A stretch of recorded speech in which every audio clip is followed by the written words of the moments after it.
Welcome back students. Today the last part of this chapter. Today we will study about the amphibolic pathway and the respiratory quotient. Respiratory balance sheet.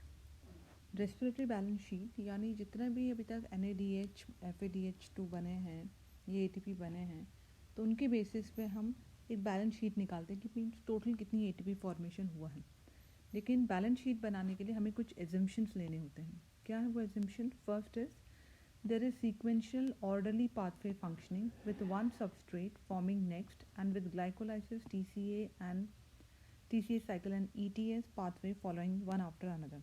हम ये मान के चलते हैं कि जितने भी सीक्वेंस हैं ग्लाइकोलाइसिस से स्टार्ट होकर के ETS तक वो कंटिन्यूज है, एक के बाद एक के बाद एक है, और एक का सबस्ट्रेट जो है वो एक का सबस्ट्रेट प्रोडक्ट बनाता है और वो दूसरे रिएक्शन के लिए रिएक्टेंट का फॉर्म का प्रोडक्ट फॉर्म होकर के रिएक्टेंट की तरह यूज़ होता है.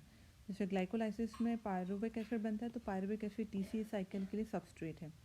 TCA साइकिल और ग्लाइकोलाइसिस में NADH एंड FADH2 बनते हैं तो वो ETS के लिए एज अ सबस्ट्रेट यूज़ होंगे.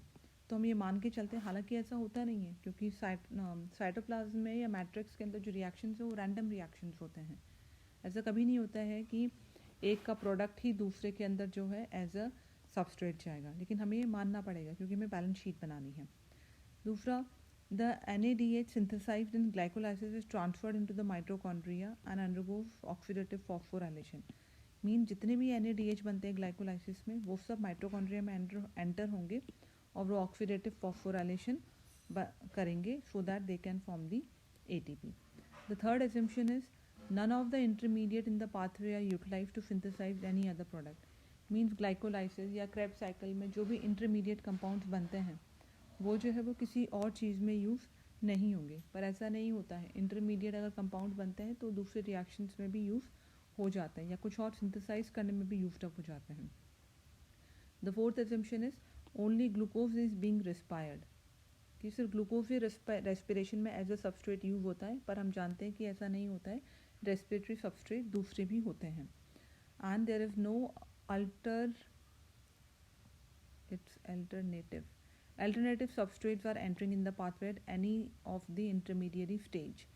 और ये मान लेते हैं कि कोई भी दूसरा सबस्ट्रेट जो है वो एंटर नहीं करता है, पर बेसिकली ऐसा होता नहीं है. लेकिन हम ये एजम्पशन इसलिए करते हैं ताकि हम कैलकुलेट कर सकें कि कितने ATP फॉर्मेशन हुआ है, इसीलिए हमें ये एजम्पशंस मानने पड़ते हैं.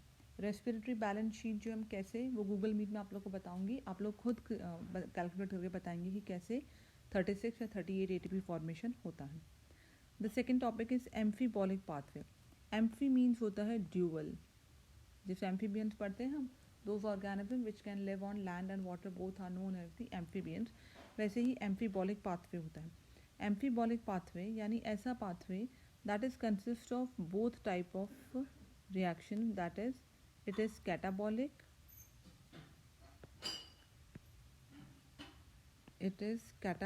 and anabolic दोनों होते हैं.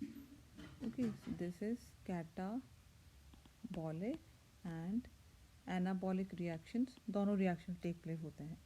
The respiratory pathway involve both anabolic and catabolic process. Anabolic means जहाँ पे किसी का synthesize होता है, कुछ synthesize होता है. Catabolic जहाँ कहीं किसी का breakdown होता है. So it would hence be better to consider the respiratory pathway as amphibolic pathway. इसीलिए हम इसे amphibolic pathway कहते हैं क्योंकि इसमें चीज़ें बनती भी हैं और टूटती भी हैं. जैसे एग्जाम्पल है, fatty acid would be broken down to acetyl coenzyme. ये फैटी एसिड है, फैटी एसिड एसिटाइल कोएंजाइम में ब्रेक डाउन हो गया है, तो यहाँ पर ये क्या है, कैटाबॉलिक रिएक्शन है, रेस्पिरेटरी सबस्ट्रेट के फॉर्म में जब यूज़ होता है. When body needs to synthesise fatty acid, acetyl coenzyme में would be withdrawn from the respiratory pathway. जैसे बॉडी को जो सर्दियों के दिन है उनमें फैट्स बनना बहुत ज़रूरी है ताकि इंसुलेशन प्रोवाइड हो सके, इसीलिए एसिटाइल कोएंजाइम जो है वो वापस यहाँ से निकल के फैटी एसिड फॉर्मेशन भी कर सकता है. सो हमने देखा था फैट है, कार्बोहाइड्रेट है, प्रोटीन है. फैट जो है ग्लूकोज, ये पाथवे तो हमने पढ़ा ही है. प्रोटीन जो है अमाइनो एसिड बना करके डीएमिनेशन करेगा और पायरुविक एसिड के फॉर्म में भी यहाँ एंटर कर सकता है. फैटी एसिड जो है कोएंजाइम एसिटाइल कोएंजाइम ए में कन्वर्ट होकर क्रेब्स साइकिल में एंटर कर सकता है. ग्लिसरॉल जो है DHAP बना करके फिर ग्लिसरॉल्डिहाइड 3 फॉस्फेट बना के ग्लाइकोलाइसिस से एंटर हो सकता है. So there are multiple ways of going through the Krebs cycle. So it is amphibolic pathway. Respiration is amphibolic pathway क्योंकि ये चीज़ें बनती भी हैं और टूटती भी हैं. Respiratory quotient. What is respiratory quotient? The ratio of volume of carbon dioxide evolved to the volume of oxygen consumed in respiration called the respiratory quotient. यानी volume of CO2 upon volume of oxygen consumed. This is known as the respiratory quotient. Respiratory question जो है वो depend करता है respiratory substrate पर.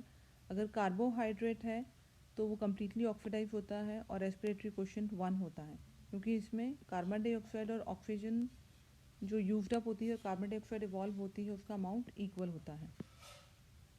जैसे ये है ग्लूकोज जो है उसके साथ ऑक्सीजन मिक्स कंबाइन हुआ, it forms CO2 and H2 and energy. तो 6 O2 यूज़ हो रहा है और 6 CO2 ही जो है वो फॉर्म हो रहा है. So it's respiratory question is 1. अगर फैट्स यूज़ करते हैं तो रेस्पिरेटरी क्वेश्चन जो है वो लेस देन 1 होता है. प्रोटीन यूज़ करते हैं तब भी लेस देन 1 होता है. यहाँ मैं आप लोग को बता दूँ, वैसे हम प्रैक्टिकल किया था तब डिस्कस भी किया था कि ऑर्गेनिक एसिड में इसकी वैल्यू जो है रेस्पिरेटरी क्वेश्चन की वैल्यू 1 होती है. क्यों होते हैं ये भी मैंने बता दिया था. So that's all for this chapter and this class. Still, if you have any doubt, you can ask on Google Meet. Thank you.